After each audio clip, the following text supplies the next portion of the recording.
When I look back, the garden is a dream to me. It was beautiful, surpassingly beautiful, enchantingly beautiful, and now it is lost, and I shall not see it anymore. 095.jpg, 92K. The garden is lost, but I have found him, and am content. He loves me as well as he can. I love him with all the strength of my passionate nature, and this, I think, is proper to my youth and sex. If I ask myself why I love him, I find I do not know, and do not really much care to know, so I suppose that this kind of love is not a product of reasoning and statistics, like one's love for other reptiles and animals. I think that this must be so. I love certain birds because of their song, but I do not love Adam on account of his singing. No, it is not that. The more he sings, the more I do not get reconciled to it. Yet I ask him to sing, because I wish to learn to like everything he is interested in. I am sure I can learn, because at first I could not stand it, but now I can. It sours the milk, but it doesn't matter, I can get used to that kind of milk. 097.jpg, 74K. It is not on account of his brightness that I love him. No, it is not that. He is not to blame for his brightness, such as it is, for he did not make it himself. He is as God make him, and that is sufficient. There was a wise purpose in it, that I know. In time it will develop, though I think it will not be sudden, and besides, there is no hurry, he is well enough just as he is. It is not on account of his gracious and considerate ways and his delicacy that I love him.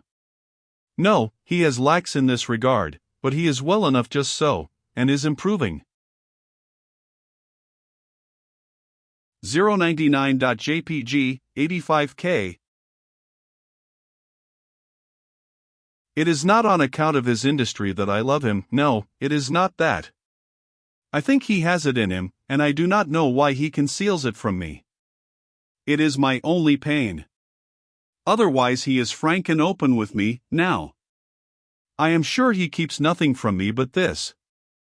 It grieves me that he should have a secret from me, and sometimes it spoils my sleep, thinking of it, but I will put it out of my mind. It shall not trouble my happiness, which is otherwise full to overflowing. It is not on account of his education that I love him. No, it is not that.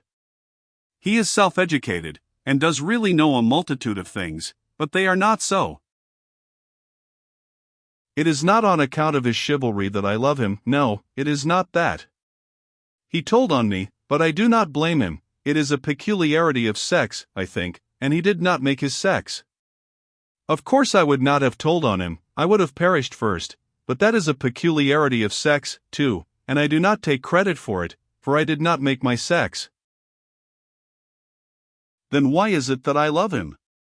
Merely because he is masculine, I think. 101.jpg, 93K. At bottom he is good, and I love him for that, but I could love him without it. If he should beat me and abuse me, I should go on loving him. I know it. It is a matter of sex, I think. He is strong and handsome, and I love him for that, and I admire him and am proud of him, but I could love him without those qualities.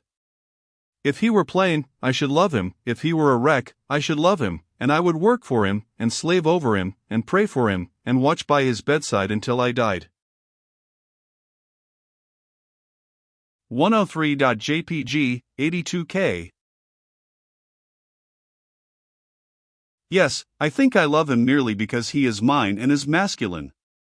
There is no other reason, I suppose. And so I think it is, as I first said, that this kind of love is not a product of reasonings and statistics. It just comes, none knows whence, and cannot explain itself. And doesn't need to. It is what I think. But I am only a girl, the first that has examined this matter, and it may turn out that in my ignorance and inexperience I have not got it right. 105.jpg, 60K.